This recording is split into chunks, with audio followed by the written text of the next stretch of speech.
Bine v-am găsit, dragii mei din Zodia RAC, oriunde v-ați afla. Bine ați venit tuturor pe canalul meu, Tarot Flori de Loto. Numele meu este Nina, pentru cei care nu mă cunosc, și ca de fiecare dată mă bucur să vă am alături la fiecare lectură. Azi voi face o lectură atemporală, fără limită de timp, așa cum v-am obișnuit. O lectură pe care voi să o puteți urmări oricând doriți sau atunci când apare în viața voastră. Desigur, dragii mei, nu uitați faptul că voi vă construiți propriul viitor, așa că vă rog din suflet să luați decât acele mesaje care rezonează cu voi, iar restul lăsați-le să zboare în univers, pentru că sigur sunt pentru alte persoane, alte energii care într-o mai mică sau mai mare măsură au legătură cu Zodia RAC. De asemenea, dacă nu veți rezona cu această lectură, puteți viziona celelalte zodii care pot reprezenta pentru voi ascendentul sau oricare altă planetă sau aspect astral din harta voastră natală. Cum de asemenea pe lista numită Tarot 2025 puteți găsi alte lecturi, de asemenea atemporale, care nu au o limită de timp și care sunt făcute ca atunci când ajung în viața voastră să vă transmită anumite mesaje. Lămurite toate aceste aspecte, haideți să vedem toți cei care aveți Soare, Lună, Venus, Ascendentul sau orice altă legătură cu Zodia RAC, importantă desigur, atunci această lectură este de asemenea și pentru voi. Și haideți să vedem care este situația actuală.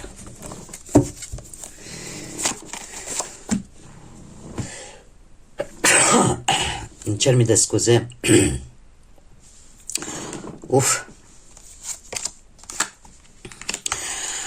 Dragii mei dragi, ați traversat o perioadă în care ceva v-a dat dureri de cap.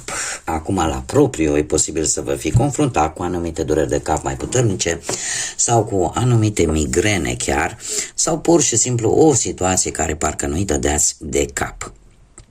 Dar în mare parte, având un 5 aici și Zodia Fecioară, și poate vă spune ceva, asta îmi spune că unii dintre voi pur și simplu ori ați trecut printr-o schimbare bruscă și asta va da durerile astea de cap, atât fie ele fizice cât și psihice, sau pur și simplu ați traversat o perioadă destul de instabilă în care ați avut parte de anumite conflicte, anumite obstacole, sau pur și simplu ați experimentat noi situații care au adus mari schimbări, sau poate a fost nevoie să te adaptezi și să fii un pic mai flexibil într-un anumit loc sau într-o anumită situație. Faptul că avem Zodia Fecioară, asta îmi spune că mulți dintre voi v-ați focusat foarte mult pe anumite detalii sau ați prestat atenție mărită pe un anumit lucru și asta e posibil să vă fi dat așa bătăi de cap, ori poate vis-a-vis de un studiu, da, de un curs, de orice. Da?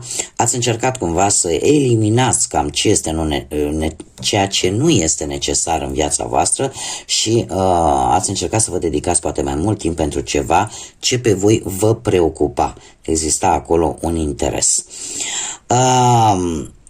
Acum, în prezent avem zodiile de... Foarte interesant, aici avem Gemeni, Fecioară, se repetă încă o dată, Fecioară, Săgetător sau Pești, care ne vorbește de tinerețe. Ce ne spune? Există aici un conglomerat de sentimente și eu aș spune că având câte o zodie din fiecare element, da, avem Zodia Gemeni care reprezintă aerul, avem Fecioara care reprezintă Pământul, avem Săgetătorul care reprezintă focul și avem Peștii care reprezintă apa. Asta îmi spune că în acest moment e posibil să vă simțiți echilibrat, e posibil să vă simțiți liber, practic. De ce? Pentru că dacă luăm fiecare caracteristică a acestei zodii, putem spune Gemenii, de exemplu, reprezintă flexibilitatea și inteligența. Avem Fecioara, care reprezintă atenția la detalii. atenția la tot ceea ce se, cum să spun eu, încercarea de a ajunge la o anumită perfecțiune. Avem Săgetătorul, care ne vorbește despre aventură și despre sete de cunoaștere, despre acel entuziasm de a face lucrurile. Și de asemenea avem Zodia Pești, care ne vorbește despre răbdare, despre empatie și despre acea vindecare cu care vin în general zodiile de apă. Tinerețea de fapt ne vorbește despre un pic de rebeliune, un pic de nesiguranță, care este poate perfect normală, mai ales după ce se traversează o situație de, așa cum am văzut-o noi aici. Unii dintre voi pot avea anumite schimbări la nivel hormonal, da? Din punct de vedere biologic, sau pur și simplu vă veți regăsi pe voi și sunteți un pic mai receptivi, sunteți un pic mai independenți și, să zic așa, aveți o puternică cum să spun eu, dorință de a fi mai rebel, mai sălbatic, mai sovaj, da? Și asta vă face să vă simțiți parcă din nou tineri, mai ales pentru cei care ați trecut de ceva vreme de această perioadă. Într-un viitor nu foarte îndepărtat avem un 9 și de asemenea se repetă zodia Fecioară, dragilor. Deci ceva conexiune, sigur, unii dintre voi au cu această zodie. Numărul 9, care îmi vorbește despre, este un număr spiritual și îmi vorbește de compasiune, dar în același timp de generozitate umană. Îmi vorbește de asemenea de a fructifica anumite lucruri la care voi ați lucrat, cum de asemenea îmi vorbește despre închidere de capitole în viața ta și de pregătirea pe care tu ți-o faci pentru a începe noi etape care trebuie să vină în viețile voastre. Ce înseamnă această carte? Înseamnă că, nu știu, aș spune că e aceeași combinație între Fecioară și Săgetător. De ce? Pentru că îmi spune că e o sete de a explora, de a te conecta poate cu natura, de a reflecta mult mai bine situațiile și a-ți da seama că de fapt ești capabilă să le duci la bun sfârșit, dar mare atenție, pentru că mai ales pentru voi, dragilor, care și voi sunteți un semn de apă, trebuie să vă spun că conexiunea cu natura este foarte importantă, mai ales aș spune ori cu pământul efectiv, ori cu apa ca și element. Da, cumva poate că ar trebui ca în următoarea perioadă să încercați să ieșiți mai mult în natură sau să încercați să luați contact mult mai mult cu aceste două elemente, da? Cu pământ și apă. Acum, haideți să începem și să vedem ce vine pentru dragii mei din RAC pe plan profesional. Și avem un 4 de cupe, un 4 de cupe care eu aș spune că ați avut în ultima vreme ați trecut așa printr-o, cumva lucruri noi nu au venit, ați avut o stare de rutină, o stare care nu prea vă... Și asta, după cum bine vedem, am văzut și în cărțile de oracol. Este foarte interesant, avem judecata în prezent. Ați traversat o perioadă de, nu numai de rutină, cred că și o ușoară plictiseală sau o ușoară nemulțumire din punctul ăsta de vedere profesional, da? Parcă nu vă ieșea vouă cum ați fi vrut voi, sau poate pur și simplu v-ați pierdut un pic interesul în ceea ce privește un anumit job sau o anumită situație de la muncă. În prezent avem judecata, care îmi vorbește tare mult de efortul pe care tu l-ai făcut de ceva vreme și e posibil să apară într-adevăr niște schimbări, foarte interesant aici, pe care tu le așteptai, dar aceste schimbări cumva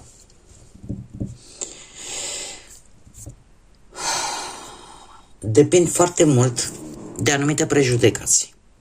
Asta ce înseamnă? E ca un fel de test pe care îți place, nu-ți place, trebuie să-l treci. Din punctul ăsta de vedere al vieții profesionale, mare atenție, nu judeca oamenii după criterii care nu au nicio legătură cu respectiva persoană. De ce? E posibil, nu știu, să nu judeci șefii, colegii sau poate noul angajator. Da? După prima aparență, asta înseamnă avea o prejudecată fără a ști în profunzime de fapt cum este persoana respectivă. Deci, cred că vine cu această atenționare. Schimbările, da, schimbările vin în viața ta pe plan profesional, dar mare grijă cu prejudecata și în special încearcă să eviți în această perioadă să discuți vis-a-vis de anumite prejudecăți chiar și cu alții, pentru că poate să-ți joace o festă destul de negativă. Într-un viitor apropiat, pajul de spade îmi spune, vorbește tare mult de nerăbdare. De nerăbdare și de anumite persoane destul de obositoare pe care e posibil să le aveți pe lângă voi sau în zona voastră unde vă desfășurați activitatea. Dar în mare parte îmi spune de anumite conflicte ușoare, da? E posibil unii dintre voi să vă confruntați cu foarte multă birocrație în care să vi se ceară, nu știu, poate pentru un nou job sau pentru ca tu să faci, nu știu, ceva legat de locul de muncă, să trebuiască să faci anumite documente, uite că o să tot ceară și o să tot ceară. Trebuie să vă spun că, în mod special, această carte îmi spune că nu este ceva personal. Tocmai de aceea are legătură și aceste prejudecăți. Nu este ceva personal, pur și simplu, probabil, dacă așa cere legea sau așa cere respectiva firmă, nu avem decât să ducem toate cerințele, da, tot ceea ce ni se cere. Dacă totul este făcut corect, atunci sunt șanse ca aceste schimbări să fie pozitive pentru voi. Haideți să vedem pe plan financiar. Ați avut o perioadă destul de blocată în urmă, cu ceva timp în urmă, legată poate de o instituție a statului și de niște bani proveniți de la o instituție a statului sau poate de la o judecată, da? Trebuie să vă spun că spânzuratul vine cu economie, da? Cumva ați încercat să nu cheltuiți banii aiurea, ați încercat să economisiți cât mai mult posibil, să ieșiți din acest blocaj. În prezent, justiția, semnul balanței, poate vă spune ceva și poate are legătură cu vreo anumită situație bănească, îmi spune că ați încercat poate să investiți sau vreți să investiți în ceva pe termen lung. Da? Sau încercați unii dintre voi să recuperați niște bani, poate printr-o sentință judecătorească, da? Sau pur și simplu o plată cumva aparte de ce câștigați voi prin munca pe care voi o faceți. Acum, 6 de cupe îmi spune că într-un viitor nu foarte îndepărtat, acest 6 de cupe vine cu o situație din trecutul vostru, cu bani dintr-o situație din trecutul vostru, cu anumite moșteniri probabil, sau pur și simplu veți avea nevoie poate de niște bănuți în plus și în care chiar este indicat să încercați mai întâi să cereți împrumut, poate, dacă aveți nevoie, mai întâi la persoanele pe care voi le cunoașteți de foarte, foarte, foarte mulți ani. Da? Și abia pe urmă să încercați la o instituție bancară, financiară, să cereți un credit, poate, da? Sau un împrumut. De asemenea, 6 de cupe mai vorbește și de bani obținuți din vânzarea unor bunuri vechi și care au valoare, da? Sau obiecte de valoare. Da? Și asta mai poate să fie. Haideți să vedem cum stați cu dragostea prima oară pentru cei care sunteți deja într-o relație. Și avem un 8 de spade. Într-un trecut nu foarte îndepărtat, aș spune că te-ai simțit foarte încorsetat, foarte prins așa în chingi. De ce? Trebuie să spun că a fost o situație în care te-a măcinat pe tine la nivel intern, în interiorul tău. Ți-ai pus cumva niște bariere. Tu singurel, tu singurică. De ce? Haideți să vedem. De ce? Da, se pare că a fost, în relația voastră, a fost un interes mai mult material, sau este încă un interes material, decât sentimental. Acum,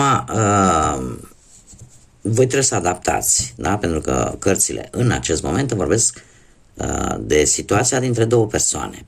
Puteți fi voi, poate să fie persoana voastră, fiecare știe care și este situația și poate să adapteze foarte bine aceste lucruri.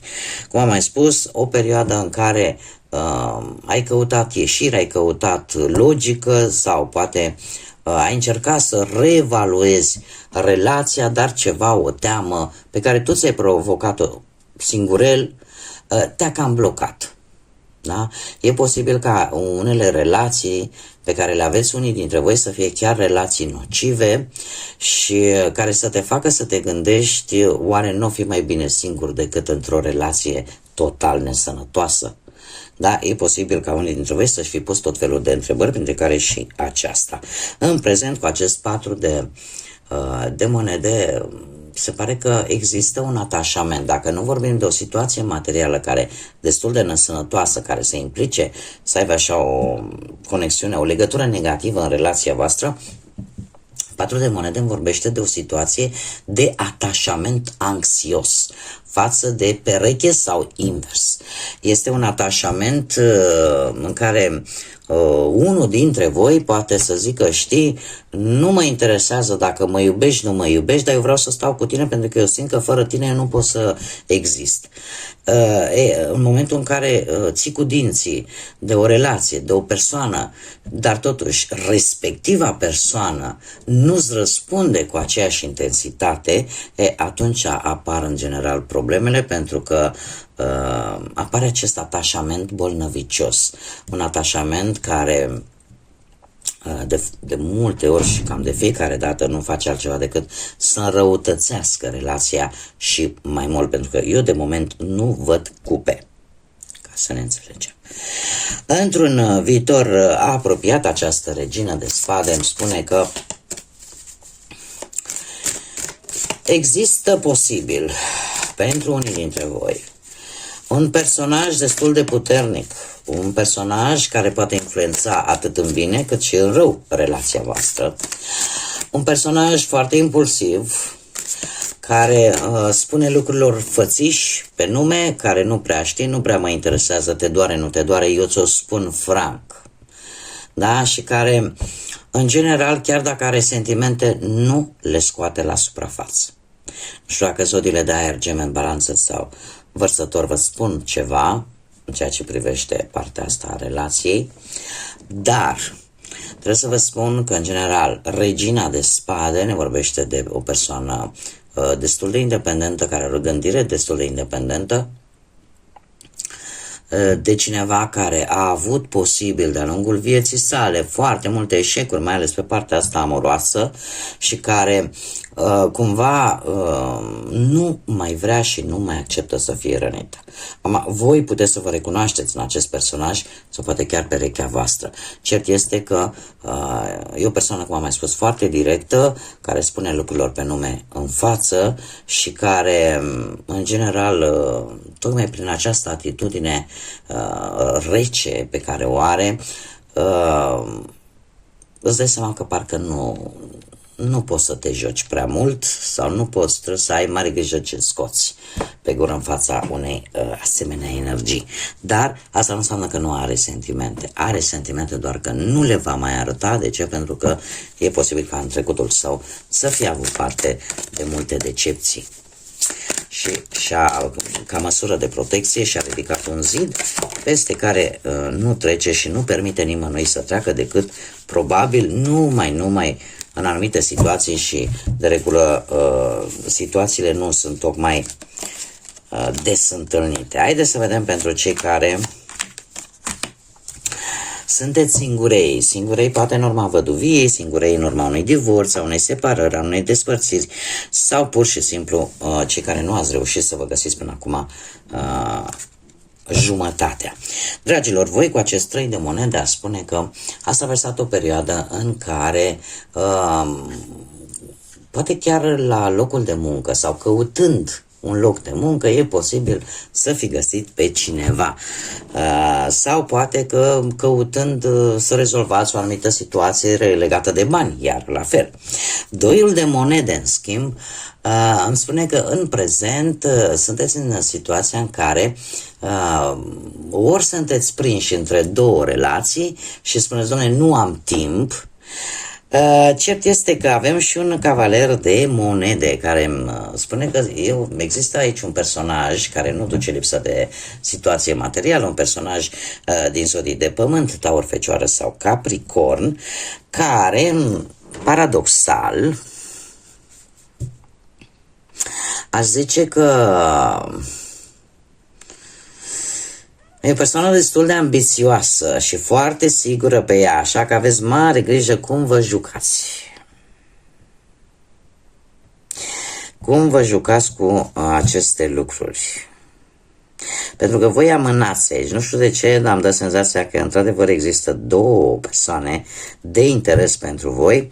Una care într-adevăr dispune de o situație materială destul de bună și probabil nu este obligatoriu, da? Eu îmi fac datoria să vă spun care sunt variantele lecturii, sau cealaltă care să aibă cumva legătură ori cu locul vostru de muncă, ori cu ceva legat poate de o situație de bani sau de asemenea tot de muncă. Optul de bâte îmi spune că într-un viitor apropiat acest personaj de care am vorbit din zodii de pământ, Taur, Fecioară, Capricorn, eu aș spune că va fi o dragoste, dar va fi o, cum să spune, va fi o dragoste de scurtă durată. Va fi plină într-adevăr de foarte multă pasiune, de foarte mult sex appeal, dar cam atât, cu cineva. Acum, haideți să vedem ce mesaj am pentru voi, dragilor din RAC. Un mesaj. Și ce mesaj putea să fie mai interesant decât un mesaj cu apă, care este elementul vostru? Și îmi spune în felul următor: misterul mării adânci. Da, se pare că ar trebui, de multe ori, trebuie să ne scufundăm atât de adânc pentru a descoperi atât de multe comori ascunse. Este un îndemn de a nu lua lucrurile cu ușurință, a nu lua decât lucrurile care se văd la suprafață. Atunci când ai când intuiția, pentru că ai o intuiție bună fiind un semn de apă, atunci când intuiția spune, știi, nu te grăbi, sapă mai mult, caută mai mult, nu la lucrurile fix decât așa cum le vezi și să spui, păi aici oricum nu găsesc nimic. Sau uite, vezi că aici nu se întâmplă nimic. Nu, lucrurile de multe ori sunt mult mai profunde decât se văd la suprafață și o simplă căutare în profunzime mai mare poate să aducă surprize. Bine, desigur poate să aducă și surprize plăcute și surprize mai puțin plăcute, dar cel puțin vezi lucrurile cu mai multă claritate și vezi exact cam ce ai de făcut. Este un îndemn de a nu lăsa ca să nu te iei decât după aparențe, da? Să încerci să vezi lucrurile mult mai în profunzime. Bun, dragilor, aceasta a fost lectura pentru voi. Eu vă mulțumesc ca de obicei pentru atenție, dorindu-vă să aveți parte în ultima perioadă de multă energie pozitivă și de multă liniște sufletească. Vă invit desigur cu mare drag pe toți cei care încă nu v-ați abonat, vă invit cu mare drag să o faceți dacă ați rezonat sau dacă pur și simplu v-a plăcut acest gen de lecturi. Cum de asemenea trebuie să mulțumesc tuturor celor care până acum au contribuit cu atât de mult drag la în suportul și susținerea acestui canal prin like-uri, prin distribuiri și prin comentarii. De asemenea, le aștept cu mare drag și în continuare și până data viitoare când ne vom reîntâlni, numai bine vă doresc și să fiți iubiți, dragilor!